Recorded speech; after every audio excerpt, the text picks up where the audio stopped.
Hello friends, welcome back to my channel. मेरा नाम है अभिषेक और इस वीडियो में हम मेंटेनेंस प्लानिंग और शेड्यूलिंग के कंप्लीट वर्कफ्लो को स्टेप बाय स्टेप समझेंगे।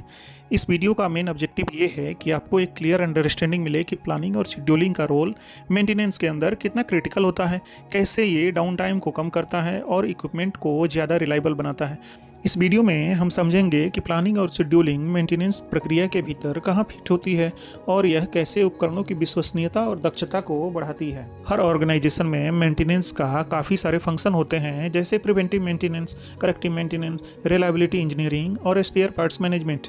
इन सबको इफिशिएंटली चलाने के लिए प्लानिंग और शेड्यूलिंग एक सेंट्रल रोल प्ले करती है। ये इंश्योर करती है कि राइट काम राइट रिसोर्सेज के साथ और राइट टाइम पर हो। तो आइए अब समझते हैं प्लानिंग, शेड्यूलिंग और एग्जीक्यूशन को। प्लानिंग का रोल होता है काम को डिटेल में डिफाइन करना, कौन से टूल लगेंगे, कौन सी मटेरियल चाहिए होगी, कितना मैन पावर लगेगा और कैसे सेफली काम कंप्लीट होगा। जबकि शेड्यूलिंग उस प्लान को एक एक्चुअल टाइमलाइन में कन्वर्ट करती है, जैसे कि किस दिन, किस शिफ्ट में और कौन से टेक्नीशियन द्वारा ये काम किया जाएगा। एग्जीक्यूशन तब स्मूथ होता है जब प्लानिंग और शेड्यूलिंग स्ट्रॉन्ग हो। इससे डाउन टाइम कम होता है और इक्विपमेंट ज़्यादा रिलायबल बनता है और रिसोर्सेज का प्रॉपर यूटिलाइजेशन होता है। प्लानिंग शेड्यूलिंग के बेहतर कोलेबोरेशन से एग्जीक्यूशन बिल्कुल स्मूथ होता है। तो आइए समझते हैं मेंटेनेंस, प्लानिंग, शेड्यूलिंग के वर्कफ्लो को। तो मेंटेनेंस वर्कफ्लो एक रिक्वेस्ट के जनरेट होने के साथ शुरू होता है। पहले उस रिक्वेस्ट का स्क्रीनिंग किया जाता है और फिर बाद में प्रायोरिटी डिसाइड की जाती है। फिर प्लानिंग फेज में काम के स्टेप्स, सेफ्टी इंस्ट्रक्शंस, मटेरियल्स और टूल्स डिफाइन किए जाते हैं। शेड्यूलिंग में जॉब को अवेलेबल मैन पावर और ऑपरेशंस के कोऑर्डिनेशन के बेसिस पर स्लॉट किया जाता है। एग्जीक्यूशन के बाद टेक्नीशियंस अपना फीडबैक देते हैं। उस फीडबैक को डिटेल में सीएमएमएस सिस्टम में एंटर किया जाता है, जैसे कि एक्चुअल मैन पावर कितना लगा, कौन कौन से उसमें पार्ट्स लगाए गए। तो आइए एक डायग्राम के माध्यम से समझते हैं कि प्लानिंग मेंटेनेंस में कहाँ फिट होता है। तो ये देख सकते हैं आप कि इंजीनियर्स जो होते हैं वो इलिमिनेट करते हैं प्रॉब्लम्स को। वो डिसाइड करते हैं कि ये मेंटेनेंस का इशूज है या प्रोजेक्ट वर्क था। प्रोजेक्ट वर्क क्या होता है, वो सेपरेटेड हो जाता है। ठीक है। ऑपरेशंस डिपार्टमेंट जो होते हैं वो प्रॉब्लम को इनकाउंटर करते हैं। ठीक है, वो रिजॉल्व करते हैं या फिर वो मेंटेनेंस को रिपोर्ट कर देते हैं। ये आरसीएम रिलायबिलिटी सेंटर्ड मेंटेनेंस जो होता है, वहाँ से हम स्ट्रेटजी डिसाइड करते हैं कि पीएम करना है या फिर पीडीएम करना है। पीएम मीन्स प्रिवेंटिव मेंटेनेंस और पीडीएम मीन्स प्रेडिक्टिव मेंटेनेंस। ठीक है। तो अब यहाँ से मान लीजिए हमने एक अप्रोच ले लिया कि हमें पीएम करना है। अब यह आता है प्लानिंग डिपार्टमेंट के पास। तो प्लानिंग डिपार्टमेंट्स को जो भी प्रॉब्लम होते हैं उससे एक प्रॉब्लम हेड स्टार्ट मिलता है। फिर वो वहाँ से स्कोप डिसाइड करते हैं, जैसे कि कौन से स्किल हमें चाहिए, कितने आवर्स हमें चाहिए उस कार्य को करने के लिए, क्या क्या हमें पार्ट्स चाहिए, कौन कौन से टूल्स की आवश्यकता है, प्रोसीजर बनाते हैं। ठीक है। और वो सारा इन्फॉर्मेशन को प्लांट फाइल में स्टोर करते हैं।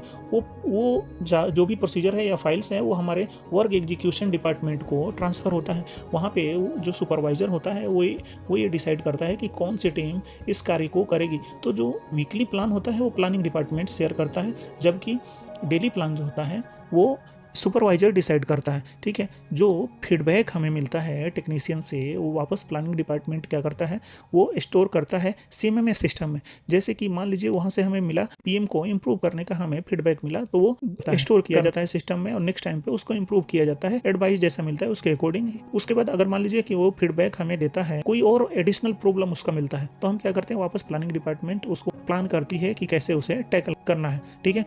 अगला हमें यहाँ से मान लीजिए उसका फीडबैक मिलता है कि पीएम को इम्प्रूव किया जाए, जैसे कि उसमें कुछ और टास्क ऐड किए जाएं, जैसे कि मान लीजिए कि जो भी टास्क मिला वो इनफ नहीं है उस कार्य को करने के लिए। ठीक है। तो वो जो भी है वो यहाँ पे फिर प्लानिंग डिपार्टमेंट उसको नेक्स्ट टाइम के लिए रेडी रखती है, वो सीएमएमएस सिस्टम में किया जाता है। ठीक है। अब यहाँ पे सपोर्ट टीम जो होती है, जैसे कि स्टोर रूम हो गई, परचेजिंग डिपार्टमेंट हो गया, टूल डिपार्टमेंट हो गया और शॉप जो है, ये हमारे सपोर्ट करते हैं सिस्टम को। ठीक है। मैनेजमेंट क्या करती है, वो हमें स्ट्रेटजी, मास्टर प्लान जो होता है ऑर्गेनाइजेशन का वो बना के देती है। स्टाफ की कैपेसिटी को डिसाइड करती हैं, जो हमारे वर्कर्स हैं उसमें क्या क्या स्किल्स या क्वालिटी की जरूरत होती है वो डिसाइड करते हैं। ठीक है। और प्रोसेस इंप्रूवमेंट की स्ट्रेटजी बनाते हैं। टीपीएम क्या है, हमारा टोटल प्रोडक्टिव मेंटेनेंस क्या है, वो डिसाइड करते करता है कि ये काम को ऑपरेशन डिपार्टमेंट करेगा या फिर मेंटेनेंस डिपार्टमेंट करेगा। सिस्टम जो हमारा होता है, जो सेंट्रलाइज सिस्टम होता है, वो हमारा CMMS, जैसे कि इसमें वर्क ऑर्डर सिस्टम होता है, ठीक है, वो फैसिलिटेट हमें करता है, सारे इन प्रोसेसेस को वर्क फ्लो के माध्यम से एक जगह से दूसरी जगह ये जोड़ता है, ठीक है, वो सेंट्रलाइज सिस्टम होता है। आइए समझ लेते हैं लीजेंड्स का। तो सॉलिड बॉक्सेस जो है यहाँ पे वो डायरेक्ट प्रोसेस स्टेप्स हैं, डॉटेड बॉक्सेस जो हैं वो इनडायरेक्ट हमारे एरियाज हैं, CMMS computerize maintenance management system है, और TPM हमारा यहाँ पे टोटल प्रोडक्टिव मेंटेनेंस है।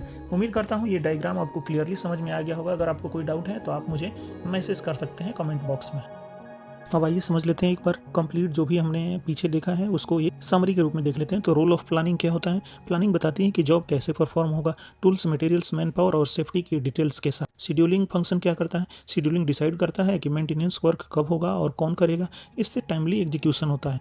बेनिफिट्स कोऑर्डिनेशन का क्या होता है? तो प्लानिंग शेड्यूलिंग मिलकर डाउन टाइम को कम करते हैं, प्रोडक्टिविटी बढ़ाते हैं और इक्विपमेंट की रिलायबिलिटी को इम्प्रूव करते हैं। सपोर्ट फॉर टीम्स, इससे क्या होता है? ये ओवरव्यू टेक्नीशियन की ट्रेनिंग में हेल्पफुल होता है और टीम कम्युनिकेशन बेटर बनता है। तो हमारे साथ बने रहने के लिए आप सभी का धन्यवाद दोस्तों।